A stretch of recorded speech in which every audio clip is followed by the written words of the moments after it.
స్వర్ణాంధ్ర స్వచ్ఛాంధ్ర సంకల్ప సాధనకు సమిశ్ర కృషి చేయాల్సిన ఆవశ్యకత ఉందన్నారు ఏపీ మంత్రి డోలా బాలవీరాంజనేయ స్వామి. స్వర్ణాంధ్ర స్వచ్ఛాంధ్ర కార్యక్రమంలో భాగంగా ఒంగోలు కలెక్టరేట్ ప్రాంగాన్ని శుభ్రం చేశారు.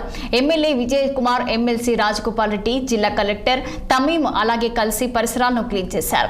ఈ సందర్భంగా స్వర్ణాంధ్ర స్వచ్ఛాంధ్రపై ప్రతీక్ష చేశారు. ప్రతి నెల ఏదో ఒక అంశంపై కూడా కార్యక్రమాలు నిర్వహిస్తున్నామని ఈసారి క్లీన్ హ్యాండ్స్ తీసుకోవడం జరిగిందని మంత్రి తెలిపారు. స్వర్ణాంధ్ర సాధించాలంటే మొదట పరిసరాలన్నీ క్లీన్ గా ఉండాలన్నారు.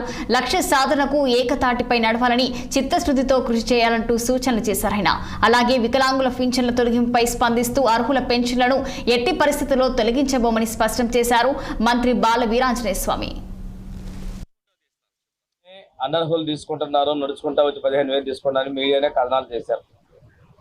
మీరు ఒకసారి చూశారు సాక్షాత్తుగా ఇక్కడ డిఆర్సీ మీటింగ్లోన కొంతమంది లిస్టుతో సహా ఇవ్వడం జరిగింది. ప్రభుత్వం ఆర్థిక ఇబ్బందుల్లో ఉన్నప్పటికీ కూడాను సంక్షేమాన్ని ఆపకుండా ప్రతి నెల కూడా 2,300 కోట్ల రూపాయలు పెన్షన్ మనం పంపిణీ చేస్తా ఉన్నాం. అనర్హులు ఎవరైనా ఉంటే ఈ ప్రభుత్వ పథకాలని దుర్వినియోగం కాకుండా చేయాల లక్ష్యంతో వెరిఫికేషన్ చేయడం జరిగింది. ఈ వెరిఫికేషన్ చేసిన దానిలో ఒకవేళ వాళ్ళు 6,000కి అర్హత ఉంటే 6,000కి, 6,000 వాళ్ళు 15,000 అర్హత 15,000కి పోర్టబిలిటీ కూడా చేయడం జరిగింది.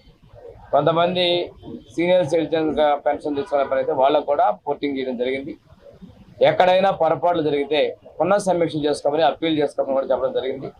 మళ్ళా రీవెరిఫికేషన్ చేసి ఇస్తారు.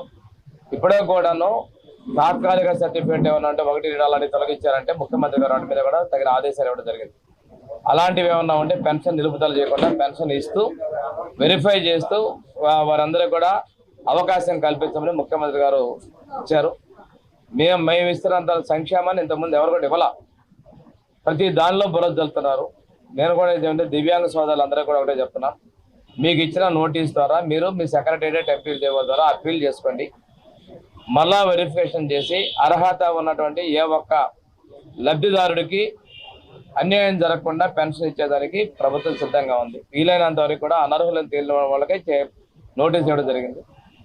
మీరు కూడా మీడియా కూడా దాన్ని గమనించండి. అనర్హతగా అర్హులు ఎవరైనా ఉన్నా కానీ, అర్హులైనా కానీ అనర్హులైనా కానీ నోటీస్ ఇచ్చిన ప్రతి ఒక్కరు కూడా అప్పీల్ చేసుకోవచ్చు. కూటమి సర్కార్పై వైసీపీ